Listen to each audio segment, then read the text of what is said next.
കൃത്യമായ പരിശോധന നടത്തുന്നതിനാലാണ് കേരളത്തിലെ കോവിഡ് വ്യാപനവും കോവിഡ് മരണവും കൃത്യമായി റിപ്പോർട്ട് ചെയ്യപ്പെടുന്നതെന്ന് ആരോഗ്യമന്ത്രി വീണ ജോർജ് പത്തനംതിട്ടയിൽ മാധ്യമപ്രവർത്തകരോട് സംസാരിക്കുകയായിരുന്നു മന്ത്രി. നിലവിലെ കോവിഡ് വകഭേദത്തിന് വ്യാപനശേഷി കൂടുതലാണ്. അതിനാൽ ആവശ്യമായ മുൻകരുതലുകൾ സ്വീകരിക്കണമെന്നും മന്ത്രി പറഞ്ഞു.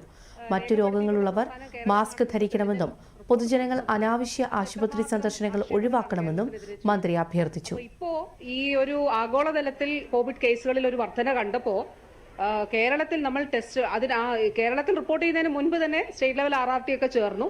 നമ്മൾ പക്ഷെ വ്യാപകമായിട്ട് ടെസ്റ്റ് ചെയ്യുന്നുണ്ട്. ടെസ്റ്റ് ചെയ്യുമ്പോൾ അത് തീർച്ചയായിട്ടും പോസിറ്റീവ് കേസാണ് റിപ്പോർട്ട് ചെയ്യും.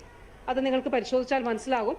അപ്പോൾ അതുകൊണ്ടാണ് മറ്റിടങ്ങളിലേക്കാളും കൂടുതൽ കേരളത്തിൽ നമ്മൾ ടെസ്റ്റ് ചെയ്യുന്നു, കൃത്യമായിട്ട് കണക്ക് രേഖപ്പെടുത്തുന്നു. അതുകൊണ്ട് ഒരാശങ്കയും വേണ്ട.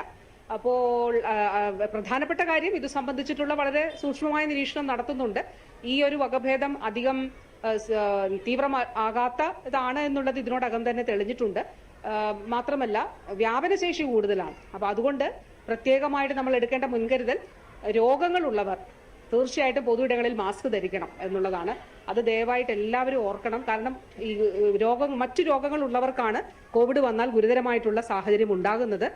അപ്പൊ തീർച്ചയായിട്ടും മറ്റു രോഗങ്ങൾ ഉള്ളവർ പൊതുയിടങ്ങളിൽ മാസ്ക് ധരിക്കണം. എല്ലാവരും ആശുപത്രികളിലേക്കുള്ള അനാവശ്യ സന്ദർശനങ്ങൾ ഒഴിവാക്കണം. ആരോഗ്യ പ്രവർത്തകർ കൃത്യമായി ഇൻഫെക്ഷൻ കൺട്രോൾ പ്രോട്ടോകോൾ പാലിക്കണം. ഇതാണ് പൊതുവിൽ നമ്മൾ കൊടുത്തിരിക്കുന്ന പ്രധാനപ്പെട്ട നിർദ്ദേശം.